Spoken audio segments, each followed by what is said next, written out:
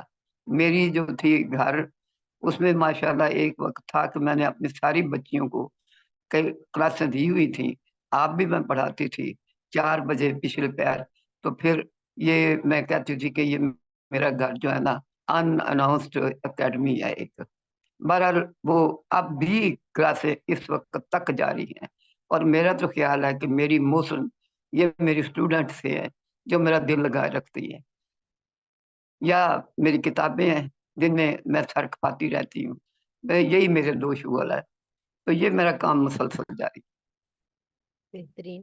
اور آپ کی ایک کتاب تھی نا، جدید تحریک نسواں اور اسلام، اور اس پر آپ کو ہاں پی جی، ایچ ڈی کی ڈگری کی بھی پیشکش کی گئی اس پر، لیکن آپ نے اسے قبول نہیں کیا، تو اس کی کیا وجہ تھی؟ میں اس کی وجہ بتاتی ہوں. وجہ اس طرح نہیں ہے، بات اس طرح ہے کہ اس وقت میں تنظیم اساتذہ کا کام کر رہی تھی، اور اسلامک سینٹر ہی میں کر رہی تھی. اسلامک سینٹر وہی ہے پنجاب یونیورسٹی کا اسلامیات کا ادارہ. تو اس وقت 1995 میں یہ ایک بیجنگ کانفرنس ہوئی تھی. تو بیجنگ کانفرنس میں سب پہلے وہ ایجنڈا آیا مغربی یو این او کا، سمجھ لیں کہ ہم نے اس طرح اسلامی ممالک میں اپنے مغربی ثقافت کو پھیلانا ہے، یا بے حیائی والے ایجنڈے کو پھیلانا ہے. وہ دیکھ کر تو میں نا تپ گئی. میں نے کہا کہ یہ تو اس کا جواب دینا بڑا ضروری ہے. اس وقت اللہ نے مجھے صلاحیت دی ہوئی تھی. میں 3 سال لگا کے نا تو میں نے وہ کتاب لکھی، اس کے سارے مسائل کا جواب لکھا. اور وہ مسائل لکھ کے نا تو میں لے گئی پنجاب یونیورسٹی کی جو اس وقت کی ہیڈ آف ڈپارٹمنٹ تھی، ڈاکٹر جمیلہ شوکت. یہ ڈاکٹر جمیلہ شوکت تنظیم اساتذہ کے کام میں میرے ساتھ بڑا تعاون کرتی تھیں، اور میں اسلامک سینٹر بھی انہی کے ادارے میں ہی گویا میں چلا رہی تھی یہ تنظیم کا کام اس وقت. تو وہیں ہمارے پروگرام ہوتے تھے. تو یہ کتاب لکھ کے نا میں اپنے خیال میں اپنے لحاظ سے کتاب لکھ کے ان کے پاس لے گئی. اور میں نے ان سے کہا، اس وقت اتنا مجھے نہیں تھا بالکل، بس اپنے مقصد سے لگن تھی. میں نے ان سے کہا، کالج پڑھاتی رہی، اس کے ساتھ میں چھٹیوں میں کام کرتی تھی. میں نے ان سے کہا کہ یہ کتاب میں لائی ہوں آپ کے پاس، آپ مجھے بتائیں کہ مجھے اس کے اوپر پی ایچ ڈی کی ڈگری مل سکتی ہے. انہوں نے کتاب پڑھ کے دیکھ کے کہا کہ بالکل ابتدائی جو مارکس ہے ان سے آپ نے سارا مواد لکھا ہے، آپ اس کو اس کی ڈگری مل سکتی ہے. لیکن مسئلہ یہ ہے کہ اس کا پورا پروسیجر جو ہے اس کو پورا کرنا ہوگا آپ کو، اور اس میں کم از کم 4-5 سال لگ جائیں گے. پہلے آپ اس کے سناپسس وغیرہ بنا کے دیں، وہ منظور ہو، پھر اس کے مطابق آپ بتائیں سب کچھ وہ سارا بورڈ کے سامنے، پھر اس کے بعد آپ کا یہ مقالہ منظور ہو، پھر لکھے، پھر منظور. تو اس میں کم از کم 4-5 سال لگ جائیں گے. کہتی ہیں کہ ٹھیک ہے، بالکل پی ایچ ڈی کی ڈگری کے آپ مستحق ہیں، لیکن مسئلہ یہ ہے کہ میں کہتی تھی، میں آج آپ کو اس کتاب کو ضرورت ہے. جن دنوں یہ ہو رہے ہیں ایجنڈے چل رہے ہیں اتنے گندے کفر کے ایجنڈے، میں 4-5 سال انتظار کروں اس لیے کہ مجھے پی ایچ ڈی کی ڈگری اس کے ملے. میں نے کہا میں یہ دم نہیں لگوانا چاہتی. میں نے فی سبیل اللہ یہ کام کیا ہے تو اس کو چلنے دیا ایسے. میں نے اسی وقت چھپوا لی. یہ مسئلہ ہے. نکاح اور تعلیم و تربیت کے حوالے سے آپ کی کئی کتابیں ہیں، تو آپ اس پر بھی تھوڑی ہاں، اپنی ادبی خدمات پر روشنی ڈالیے کہ مزید آپ کی کتابوں کے بارے میں آپ کس چیز کا زیادہ درس دیتی ہیں، کون سے پیغام زیادہ اصل آپ میں پھیلاتی ہیں؟ کالج میں جب میں تھی نا تو کالج میں جو بھی آتا تھا کوئی غیر اسلامی کام حرکت ہوتی، غیر اسلامی چیز سامنے آتی، میں فوراً اس کے اوپر نا گھر آ کے 2 دن میں اس کے اوپر لکھ دیتی. مثال کے طور پہ میں نے 1 مئی کی بات ہے، 1 مئی کو چھٹی ہوئی پہلی دفعہ، اس کے بعد تواتر سے ہونے لگی. میں نے اس کے اوپر لکھا کہ یہ 1 مئی کیا ہے، اس کا مسئلہ کیا ہے. تو مزدوروں کے مسائل کے اوپر جو اسلام نے زور دیا ہے ان کو حل کرنے پر یا ان کی توجہ دینے پر، وہ اپنی جگہ بہت اہم ہے۔ تو ہم غیروں کے یوم مئی منگانے کے کیوں پابند ہوں؟ اس میں اور کیا راز ہے؟ وہ میں نے مضمون لکھا، پر اس کے بعد نہ وہ کئی جگہ چھپا۔ اس کے بعد میں نے ایک دفعہ ایک جگہ کہیں سے پڑھا، لکھا ہوا تھا یوم مئی بھی، اور مجھے بڑا اچھا لگا۔ میں نے ٹائٹل نہیں دیکھا کہ یہ کس کا لکھا ہوا ہے، اور جب میں پڑھ کے فارغ ہوئی تو دیکھا تو آخر میں میرا ہی نام لکھا ہوا تھا۔ اس طرح میں نے جتنے بھی مسائل پیش آتے گئے نا، اس کے اوپر فرسٹ ہینڈ نالج جو تھا وہ تقریباً میرا ہی ہوتا تھا۔ مجھے بس فوراً وہ چیز اس طرح پنک کر جاتی تھی، جس طرح میں نے بتایا نا کہ بیجنگ کانفرنس کے اوپر میں نے لکھا، اسی طرح جو بھی مسئلہ کالج میں، مثلاً ہمارے ادھر آئے پاکستان میں وہ واجپئی اور لڑکیاں جو تھی وہ اس کے استقبال کے لیے بھیجی گئی، مجھے یہ چیز بڑی بری لگی۔ میں نے فوراً اس کے اوپر لکھا کہ یہ کیا بات ہے کہ اسلامی جمہوریہ پاکستان ہو اور نظریہ پاکستان کے ہم وارث ہو، اور اس کے بعد ہمارے ملک میں یہ کام ہو کہ ایک ہندو آئے اور اس کے استقبال کے لیے لڑکیوں کو پیش کیا جائے۔ بڑا مجھے لگا، میں نے تو اس کے اوپر ایک باقاعدہ پنجاب کے گورنمنٹ کو لیٹر بھی بھیجا تنظیم اساتذہ کے تھرو، اور مضمون بھی لکھا اس کے اوپر۔ اس طرح کر کے نا، اس طرح خواتین یونیورسٹی کے بارے میں ہم نے تحریک چلائی تنظیم اساتذہ کے پلیٹ فارم سے۔ اس طرح نا جو جو مسئلہ پیش آتا گیا میں اس کے اوپر لکھتی گئی۔ تعلیم کے لیے کہ بھی استاد کی کیا ہونی چاہیے ذمہ داریاں، تو اس وقت میں نے کتاب لکھی، وہ تھی کہ استاد ملت کا محافظ، اور اس میں بھی یہی چیز پیش کی کہ استاد جو ہے وہ نظریاتی وارث ہوتا ہے، نبی پاک صلی اللہ علیہ وسلم کا مشن اس کے پاس ہے، اور وہ ذمہ دار ہے استاد اپنے تعمیر، مستقبل کی تعمیر کے لیے بھی اللہ کے آگے جواب دہ ہے، وہ اپنے والدین کے آگے جواب دہ ہے، وہ اپنے ضمیر کے آگے جواب دہ ہے، وہ مستقبل کے آگے جواب دہ ہے۔ اس طرح کر کے کئی یہ تحریکیں برپا کی میں نے، اللہ نے توفیق دی تھی اس وقت یہ کام کیے ہے، تو اس وقت استاد ملت کا محافظ اسی کے تحت کتاب لکھی گئی۔ اب اسی طرح یہ کتاب اللہ نے مجھے کئی کتابیں لکھنے کا، جیسے جنرل مشرف تھا اس کے دور میں بہت سی غیر اسلامی کام ہوئے، اس وقت نصاب بدلا گیا، تو میں نے اس وقت یہ کتاب لکھی کہ ہماری بدلتی قدریں، جس میں ساری ہماری قدریں بدلتی گئی ہیں۔ پھر اس طرح جو جو مسئلہ پیش آتا گیا میں اس کے اوپر لکھتی گئی۔ اب اس وقت میری کتابوں کی لسٹ تو آپ کو کہیں سے بھی مل جائے گی، تو میرے پاس بھی موجود ہے، بہرحال میں ایک دفعہ آپ کو بتا دیتی ہوں۔